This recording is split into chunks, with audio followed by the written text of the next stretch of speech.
जी India news और मैं हूं आपके साथ सपना ठाकुर। और आज हम मौजूद हैं दादरी में।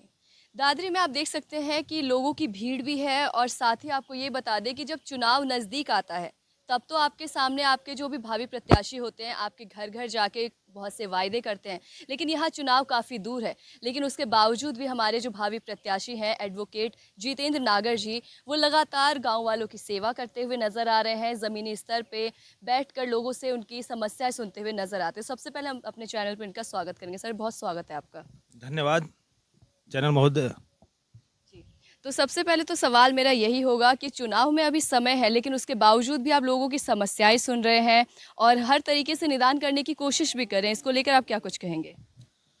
देखिए, जहाँ तक समस्या का वो है, समस्याएं तो जीवन भर रहेंगी और चुनाव अभी 6 महीने बाद है, लेकिन उससे पहले नहीं, अब से भी पहले करीब 2006 से मैं समाज के बीच में हूँ, अपने लोगों के बीच में हूँ। और आज तक मेरा यही उद्देश्य रहा कि मैं समाज में रहकर लोगों की सेवा करूं और एक नेता के रूप में नहीं, एक जनसेवक के रूप में मैं यहाँ कार्य करने के लिए उतरा हूँ। और मैं लगातार यही कार्य करता रहूँगा, चाहे चुनाव कहीं रहे, चुनाव कहीं जाए, मुझे उससे भी कोई लेना देना नहीं है। मतलब कि आप एक समाज सेवी के तौर पर देखते हैं, जो भी समस्या है उसे ख़त्म करने की कोशिश करते हैं। आपके बारे में हमने ये भी सुना है कि लोगों के जो समस्याएं होती थी जब आप वकालत कर रहे थे, उस दौरान कई समस्याएं आपके सामने आई, कई ऐसी समस्याएं आई जो इतनी गंभीर थी जिससे कि आपको भी हार्म हो सकता था, आपको भी नुकसान पहुँच सकता था। आपने बिना डरे उनका भी समाधान किया, तो इस जज्बे के पीछे क्या कारण रहा होगा? मेरे माता पिता की सीख, मेरे गुरुजनों का आशीर्वाद और वो हिम्मत, वो हौसला उन्होंने मुझे दिया है, वो आगे तक कंटिन्यू जारी रहेगा। जहाँ भी कोई समस्याएं होंगी, यदि क्षेत्र के किसी भी व्यक्ति, किसी भी माता बहन को कोई समस्या होगी, मैं उनके लिए हमेशा खड़ा रहूंगा और कंधे से कंधा मिलाकर उनके साथ रहूंगा। आप सबसे पहले जब आप ये चुनाव जीत जाते हैं, तो सबसे पहला जो आपका काम होगा गाँव वालों के लिए, या कोई सौगात देने चाहेंगे तो क्या होगी वो? मेरा जो सौगात होगी सबसे बड़ी, जो मेरे छोटे भाई हैं, छोटी बहनें हैं, मैंने पहले भी एक बार इंटरव्यू हुआ उसमें भी कहा था, मैं उनके उत्थान के लिए, उनकी शिक्षा के लिए, उनको आगे बढ़ाने का काम करूंगा। मेरा यही सबसे बड़ा उद्देश्य रहेगा। यानी कि डेवलपमेंट आप चाहते हैं कि जैसे अगर आप चुनाव जीत जाते हैं, हालांकि जिस तरीके से तादाद देखे गांव में हम घूमे हैं, लोगों से हमने बातचीत की, आपका नाम वो ज़ोरों शोरों से ले रहे हैं, तो चुनाव आपके पक्ष में ही होगा। और अगर चुनाव आपके पक्ष में होता है तो आप सबसे पहले डेवलपमेंट का काम करेंगे। जी, डेवलपमेंट का कार्य होगा और शिक्षा पर विशेष ध्यान दिया जाएगा, क्योंकि जिस क्षेत्र से मैं चुनाव लड़ रहा हूँ, अभी वहाँ बहुत सारे लोग शिक्षित नहीं हैं और शिक्षा को लेकर गंभीर भी नहीं है। हमारे जिन गाँव में मैं चुनाव लड़ रहा हूँ, उन गाँव में अभी जो बच्चे हैं पढ़ाई की तरफ जागरूक नहीं है। और मैंने देखा है हमारे और गांव में लाइब्रेरियाँ वगैरह हैं, लेकिन हमारे गांव में किसी में भी लाइब्रेरी नहीं है। अब धीरे धीरे बच्चे उस तरफ जा रहे हैं। मेरा उद्देश्य रहेगा शिक्षित हो, हम शिक्षित होंगे तो हमारा देश, हमारा क्षेत्र, हमारा गांव विकास की तरफ आगे बढ़ेगा और आगे बढ़ता ही रहेगा। जी, तो वही हमारे पटारी गांव के बहुत से लोग भी हमारे बीच हैं जो कि भावी प्रत्याशी एडवोकेट जितेंद्र नागर जी को लेकर क्या कुछ कहते हैं, उनका सोचना क्या है कि अगर वो आगे चुनाव जीतते हैं तो किस तरीके से कार्य करेंगे। तो सर, आप बताएं कि किस तरीके से आप इन्हें देखते हैं चुनाव में? जी इंडिया न्यूज़ पर में आपका बहुत बहुत स्वागत है। और मैं पंडित दीनदयाल शर्मा पेशे से प्रधानाध्यापक हूँ। नागर साहब का चुनाव जीतना, एक तो युवा हैं, जुझारू हैं, कर्मठ हैं, निर्भीक हैं और पहले भी हमारे यहाँ से जिला पंचायत का चुनाव ये लड़ चुके हैं। तो ऐसे एक होनहार युवा साथी को जो हमारे बीच में हैं, उम्मीद करते हैं कि शिक्षा, स्वास्थ्य, यातायात और जो नशा पद्धति की तरफ अग्रसर हुआ समाज, उसमें जितना एक काम कर रहे हैं उसमें आगे काम करेंगे। और शिक्षा, जब देखिए किसी जब गांव की एक कड़ी मजबूत होगी तो क्षेत्र मजबूत होगा, क्षेत्र होगा, जिला होगा, स्टेट होगी और एक दिन भारत होगा। तो भारत विश्व में जाएगा तो सारे विश्व को मजबूत करेगा। तो बहुत अच्छे साथी हैं और जिला पंचायत लड़ रहे हैं। मैं तो परमात्मा से यही कहूँगा कि भाई इनकी विजयी हों और अपने सभी समाज का श्रेय लें, सभी का सम्मान प्राप्त करें, क्योंकि जनता जनार्दन और समाज के बीच से दिया हुआ मत ही एक व्यक्ति को विजय के रथ पर बैठाता है। ये मेरा जीव इंडिया से कहना है कि ऐसे प्रत्याशी की तरफ मेरा बार बार धन्यवाद है और कोशिश करेंगे कि आने वाले समय में I will be try to Jitendra Nagar ji. तो यानी कि अगर देखा जाए तो सभी जितेंद्र जी के साथ हैं और कहीं ना कहीं सब ये चाहते हैं कि आने वाले समय में चुनाव जीतें और जो गांव है, क्षेत्र है, उसके लिए कुछ कार्य करें ताकि बच्चे नशा के जो प्रति जो बच्चे जागरूक हो रहे हैं वो कहीं ना कहीं वहाँ से विमुख होकर शिक्षा के प्रति जागरूक हों। जी, अभी देखिए रोजगार की बात आ रही थी, पीछे नागर साहब ने कहा था कि कुछ बच्चे जो आईटीआई हो, पॉलिटेक्निक हो या किसी में थोड़ा-सा कोई टेक्निकल एजुकेशन ली हो, तो मुझे उनके नाम दें जिनके घर में वास्तविक पीड़ा है, जहाँ गृहस्थी चलने में दिक्कतें आ रही हैं, तो उनके लिए रोजगार के लिए भी उन्होंने भरसक कोशिश करके और ये कहा है कि मेरे कुछ लोग हैं, कुछ कंपनियों में मेरे अपने आदमी बैठे हैं, मैं उन्हें व्यक्तिगत तौर पे भर्ती कराऊँगा। और रही बात पेशे से इनका एक अधिवक्ता होने के कारण, कितनी चीज़ें होती हैं कि जो हम इन पर फ्री भी करा लेते हैं। और वो फ्री करने का मतलब है कि गरीब, असहाय, निर्धन सबकी मदद के लिए तैयार रहते हैं। उम्मीद है कि वो अपने रास्ते पर चलें और खरे उतरें समय पर। जी, बहुत धन्यवाद। आपने जितेंद्र जी के बारे में जो भी बातें कही हैं, हमने जो भी सुना है बहुत पॉजिटिव ही सुना है और आज तक जैसा कि इन्होंने कहा कि अभी भावी प्रत्याशी के तौर पे नहीं, हमेशा से ही इन्होंने अग्रसर होकर कार्य किए हैं गाँव के लिए। आप क्या कुछ कहना चाहेंगे? हाँ, हमारे जो होनहार जो जितेंद्र नागर एडवोकेट जी हैं और उस गांव से हैं जिसमें विधायक भी हैं, जज भी हैं और वकील भी हैं। बड़ा धनाढ़ गांव है और हमें पूरी उम्मीद है कि ये चुनाव के वादे पर खरे उतरेंगे और यहाँ विकास करवाएंगे, बच्चे इनको रोजगार दिलाएंगे। तो बच्चों के रोजगार को लेकर भी काम करेंगे? हाँ, काम करेंगे पूरे।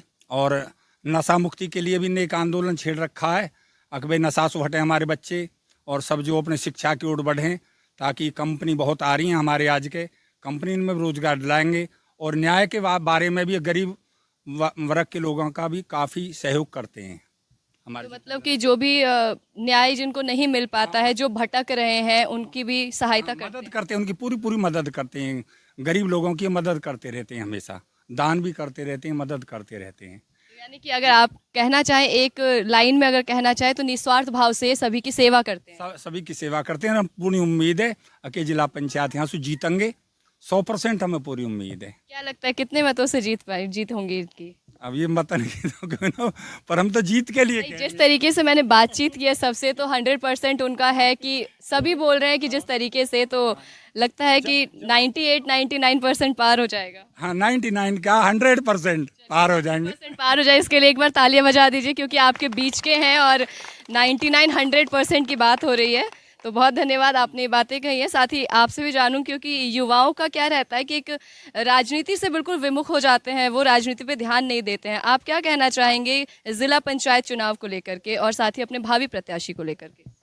मैं सभी युवाओं से ये कहना चाहूँगा कि सब जितेंद्र नगर एडवोकेट के साथ में रहें और उनको सपोर्ट करें और कोई मैसेज? और जो नशा से दूर रहें। बस। चलिए, आपसे मैं ये जानना चाहूँगी, जैसे रोज़गार की बात हुई है, शिक्षा की बात हुई है कि शिक्षा से लोग परे हैं, बच्चों को शिक्षा सही से नहीं मिल पा रही और यहाँ पे रोज़गार की भी दिक्कत हो रही है, उसको लेकर आप क्या कुछ कहना चाहेंगे? बहुत बहुत धन्यवाद इंडिया जी न्यूज़ का। आज मैं आपको बताना चाहता हूं कि हमारे बीच में एडवोकेट जितेंद्र नागर जी बैठे हैं। एक से एक प्रत्याशी यहाँ से निकल के गए हैं और प्रत्याशी आते रहेंगे। नेताओं की हमारे क्षेत्र में कमी नहीं है, लेकिन जैसा उन्होंने बोला कि हमारे क्षेत्र के लिए एक समाज सेवी की ज़रूरत है, तो वो समाज सेवी का जो स्वभाव है वो जितेंद्र नागर जी के अंदर है। लोगों को निस्वार्थ भाव से सेवा करते हैं, पेशे से एडवोकेट हैं। किसी गरीब मजदूर से अशिक्षिता में कोई होनी अनहोनी घटना घट जाती है, उसके लिए स्वयं फ्री, बिल्कुल निःशुल्क भाव से फ्री उसका खर्च उठाकर कोर्ट अदालत कचहरी में जहाँ भी उसका कोई केस चलता है उसको लड़ने के लिए वे उसके घर तक पहुँचते हैं। एक तो ये होती है कि उनके चैम्बर पर जाकर व्यक्ति उनसे ये कहता है कि संपर्क करता है कि मेरे पास कुछ नहीं है, लेकिन यदि उनको मालूम पड़ जाती है कि वास्तविक ये कोई गरीब व्यक्ति है तो उनके घर तक जाकर मदद करते हैं, उनका फ्री केस लड़ने के लिए तैयार हैं। और जैसा कि हमारे क्षेत्र में पैसा बहुत है, नेता बहुत हैं, सभी जानते हैं, लेकिन जो शिक्षा का अभाव है वो बहुत ज़्यादा है। तो शिक्षा को बेहतर बनाने के लिए एक पढ़े लिखे होनहार व्यक्ति की ज़रूरत है और ये सारे गुण हमारे जितेंद्र नागर एडवोकेट में हैं। तो मैं उनका पूर्ण तहे दिल से अपनी पूरी टीम के साथ स्वागत करता हूँ और उम्मीद करता हूँ कि वास्तविक के अच्छे मतों से विजयी बने।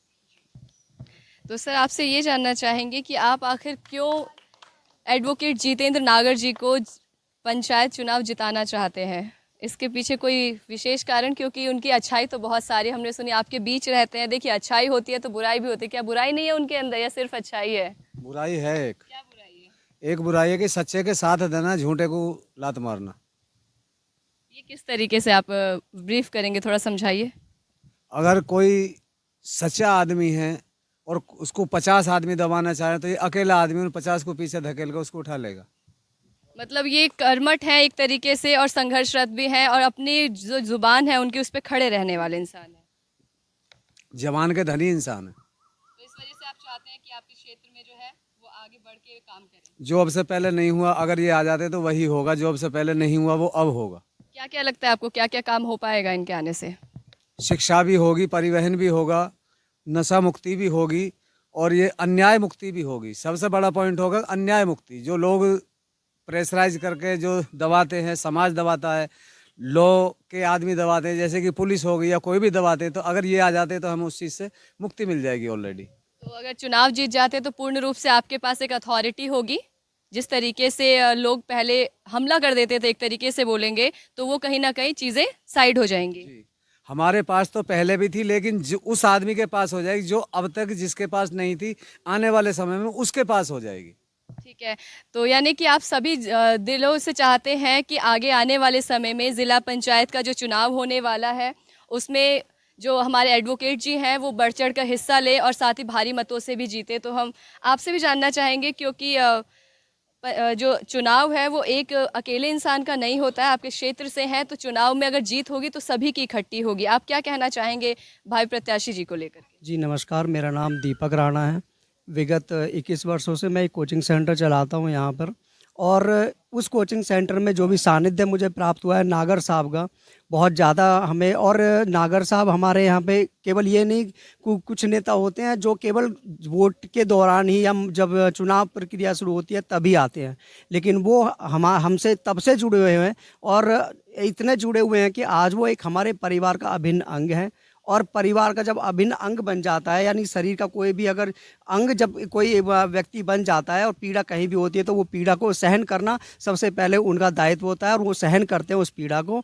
और उस पीड़ा को जब वो सहन करते हैं तो उन्हें आभास होता है उस चीज़ का कि भाई मेरी जो जनता है, मेरे जो चाहने वाले लोग हैं, वो अगर कहीं ना कहीं दुखी है तो उनके साथ खड़ा होना है। ऐसे हमारे आदरणीय जितेंद्र नागर जी एडवोकेट साहब हमेशा हमारे साथ कंधे से कंधा मिलाकर खड़े होते हैं। हम अपनी पूरे समस्त गांव की तरफ से हम उनको ये आश्वासन भी देना चाहेंगे कि वाकई में आप जैसे कर्मठ, जुझारू और ईमानदार व्यक्ति की हमें बहुत आवश्यकता है। और आप अगर यदि चुनाव में आते हैं, उतरते हैं, तो हमारी तरफ से ये पूर्ण समर्थन रहेगा कि आपको हम विजयी दिलाएं, और ये हमारा पूरा आश्वासन है उनके साथ। धन्यवाद जी, तो आप क्या उम्मीद करते हैं भावी प्रत्याशी जी अगर चुनाव जीत जाते हैं तो किस तरीके से उन्हें आप देखते हैं? सर्वप्रथम मैं आपका स्वागत करना चाहता हूं इस पटाड़े की पावन धरा पे, जी इंडिया न्यूज़। तो आपको जैसे हमारे जितेंद्र जी हैं, ये लगातार समाज में बने रहते हैं। हमारा कोई भी दुख है या फिर मैं आप ही बीती बताना चाह रहा हूँ कि कोई भी ऐसा छोटे मोटे गांव में झगड़े फसाद चलते रहते हैं तो इन्होंने फ्री ऑफ कॉस्ट, बिना किसी उसके हमारा साथ दिया है, सहयोग किया है। ये वास्तविक ही स्नेह दिल से और एकदम ज़मीनी स्तर पर मिलकर काम करने वाले हैं। जैसे सभी लोगों ने अपनी अपनी राय दी है, मेरा भी मत यही रहेगा कि ये एक तो नशा मुक्ति केंद्र, नशा मुक्ति के लिए बोला था, इस पे ये बहुत ज़्यादा बढ़ चढ़कर काम कर रहे हैं। और उसमें शिक्षा को लेकर भी इनका बहुत बड़ा योगदान रहा है और चल भी रहा है। और पेशे से जैसे वकील हैं, उससे भी इनका बहुत अच्छा योगदान इस क्षेत्र में, जो भी हमारा वैसे एनसीआर क्षेत्र में लगता है। तकनीकी तो बहुत हैं, बहुत ज़्यादा ही अग्रसर भी हो रहा है क्षेत्र, पर जो शिक्षा को लेकर और जो बच्चे नशा में जो विलुप्त हो रहे हैं उनको उभारने का जो इस वकील साहब काम कर रहे हैं, उनका मैं दिल से धन्यवाद करना चाहता हूं। आपकी न्यूज़ के माध्यम से मैं कहना चाहता हूं कि ये 100%, 100% जो आप कह रहे थे 99 या 100% से ऊपर ही जीत के आएंगे। हम भी इनके साथ बिल्कुल मेहनत कर रहे हैं, ज़मीनी स्तर पर मेहनत कर रहे हैं। धन्यवाद आप जी, बहुत धन्यवाद आपका। तो जब हम यहाँ पे आए तो सबसे पहले आपने हमारा स्वागत किया, और जी सबसे पहले आपने हमारा स्वागत किया, सभी से आपने बड़े ही अच्छे तरीके से भेंट भी की है। और जहाँ तक माहौल है चुनाव का, तो उस बीच आप किस तरीके से देखते भावी प्रत्याशी जी को? मैं सबसे पहले वकील साहब जी से 2011 में मिला।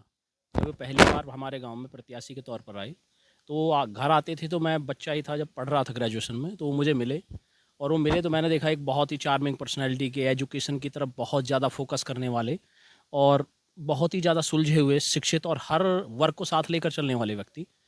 तो मुझे पहली बार मेरी वोट आई तो मैंने उन्हें अपनी वोट करी उसी समय। उस समय से मैं उन्हें जानता हूँ, वो लगातार आते हैं, क्योंकि आपने देखा होगा कि बहुत सारे प्रत्याशी मैदान में हैं, सभी अपनी किस्मत आजमा रहे हैं, सभी जीत के लिए प्रयास भी करते हैं। लेकिन नागर साहब जी की खास विशेष बात ये है कि वो 2011 से लेकर आज तक 2025 तक वो निरंतर इस क्षेत्र में कार्यरत हैं। ऐसा नहीं है कि वो चुनाव में आए, वोट के लिए उन्होंने अपना प्रचार करा, लोगों से मिले और चले गए। वो साल दर साल यहीं रहते हैं, सप्ताह में 3 दिन 4 दिन उनके क्षेत्र में गुजरते हैं। किसी को कोई भी समस्या हो, किसी भी तरह का कोई समाधान चाहिए, लीगल एडवाइस चाहिए, उन्हें कोई पर्सनल परेशानी हो, कोई आर्थिक सहायता हो, जिस भी तरह की कोई भी सहायता किसी की आवश्यकता हो, वो हर समय उसके साथ खड़े रहते हैं। युवा हो, बुज़ुर्ग हों, माता बहन हो, किसी भी तरह की समस्या के लिए। और वो बड़े ही मेहनत करने वाले और बहुत ज़्यादा कर्मठ जुझारू व्यक्ति हैं और बस शुरू से ही यहाँ निरंतर कार्यरत है। तो ऐसे व्यक्ति को हम क्यों ना एक बार मौका दें। तो मेरे हिसाब से उन्हें मौका दिया जाना चाहिए। ऐसा व्यक्ति जो सर्व समाज को साथ लेकर चलता हो, बहुत ही ज़्यादा प्रोग्रेसिव सोच का हो, शिक्षा को प्राथमिकता देता हो और जो हमारे नए समाज में जो अशिक्षा या जो लोगों में एक लहर चल रही है कि थोड़ा हम नशे की तरफ झुक गए हैं, क्योंकि आप समझ रहे हैं दिल्ली एनसीआर है, हाईटेकनेस ज़्यादा है, तो नई जनरेशन शराब तम्बाकू इस तरफ जा रही है। उन्हें रोकने के लिए और उनका एक विज़न और भी है, वो चाहते हैं कि क्षेत्र में एजुकेशन बहुत अच्छे लेवल पे हो, गांव गए लाइब्रेरी हो, बच्चियों के लिए स्कूल्स या बच्चियों के लिए कुछ स्पेशल तरह की कुछ ऐसी एड्स वो चाह रहे हैं। उन्होंने एक संस्था भी अपनी रजिस्टर्ड कराई हुई है, जिसके अंडर में वो जो बच्चियां हैं जो मेहनत कर रही हैं उनकी पढ़ाई के लिए उन्हें कुछ योगदान, कुछ अनुदान राशि भी देना चाहते हैं। तो इस तरह के कार्य वो लगातार कर रहे हैं। ऐसा मेरे नज़र में ऐसा कोई प्रत्याशी इस तरह का नहीं है। वो सब लोग हैं जब प्रत्याशी बन गए हैं, मैदान में आए हैं, चुनाव लड़े और फिर चले जाते हैं। एक ऐसा व्यक्ति जो 2011 से 2025 तक इतने लंबे समय तक निरंतर कार्य कर रहा हो, तो उससे बढ़िया प्रत्याशी मेरे नज़र में कोई नहीं है। तो मैं उन्हें हमेशा मेरा वोट सपोर्ट सब कुछ उन्हीं के साथ, और मैं सभी से एक अपील करता हूँ कि ऐसे व्यक्ति को मौका दिया जाना ज़रूरत है, क्योंकि हमारे क्षेत्र को एक नेतृत्व चुनने की आवश्यकता है, ना कि एक ऐसे व्यक्ति को आए, चुनाव लड़े, जीते और गायब हो गए। देखते हैं भावी प्रत्याशी एडवोकेट जितेंद्र नागर जी को चुनाव लड़ते हुए। जी, नागर साहब जी जो हैं हमारे कभी भी किसी भी काम में सहयोग दिया है, हमें इनकी जीत देखना चाहते हैं। किस चीज़ की उम्मीद करते हैं कि अगर ये चुनाव जीतते हैं तो आपके क्षेत्र में किस चीज़ का डेवलपमेंट आप देख रहे हैं कि ये कर सकते हैं, और साथ ही क्योंकि बहुत लंबे समय से लोगों की सेवा निस्वार्थ भाव से भी कर रहे हैं? वैसे तो सेवा कर ही रहे हैं, जो कोई तकलीफ होती है, कोई दिक्कत होती है, और गांव के विकास करेंगे, उसकी उम्मीद है हमें। स्वार्थ भाव से 2000 जैसा कि इन्होंने कहा 11 से लेकर 25 तक बहुत लंबा सफ़र होता है, आपने लोगों की सेवा की, तो क्या कुछ कहना चाहेंगे अपने लोगों से आप? पहले तो मैं अपने छोटे और बड़े बुजुर्गों और साथियों का और छोटे भाइयों का बहुत बहुत धन्यवाद कि वो इस तरह मेरे लिए सोचते हैं, और मैं मतलब अंदर से वो भाव प्रकट नहीं कर पा रहा हूँ कि उन्होंने जो वास्तव में जो शब्द कहे हैं वो मुझको लेकर इतने उत्साहित हैं। इतना तो मैं भी नहीं हूँ। तो मैं हमेशा दोबारा पुनः उनको आश्वस्त करता हूँ कि जिस तरह आप मतलब मेरे लिए सोच रहे हैं, मैं हमेशा आपके कंधे से कंधा मिलाकर चलूँगा, आपके साथ रहूँगा, समाज के साथ रहूँगा, और मेरा उद्देश्य भी है कि मैं समाज के बीच में रहूँ, आप लोगों के साथ रहूँ। आपके प्रोग्रेस के जितने भी काम हों, छोटे मोटे, मेरी माताओं के, बहनों के, भाइयों के, जो भी छोटी मोटी परेशानी, उनके साथ हमेशा खड़ा रहूँगा, कंधे से कंधा मिला खड़ा रहूँगा। ये मेरा पूरा आश्वासन है, और उनका पुनः दोबारा धन्यवाद अदा करता हूँ, और आपका भी बारंबार धन्यवाद अदा करता हूँ। तो आपका बहुत धन्यवाद। इस सकारात्मक सोच के साथ आप चुनाव लड़ रहे हैं, और साथ ही जितने भी लोग हैं उनके अंदर एक सकारात्मक एनर्जी भी हमें देखने को मिली है, तो बहुत बहुत धन्यवाद आपका।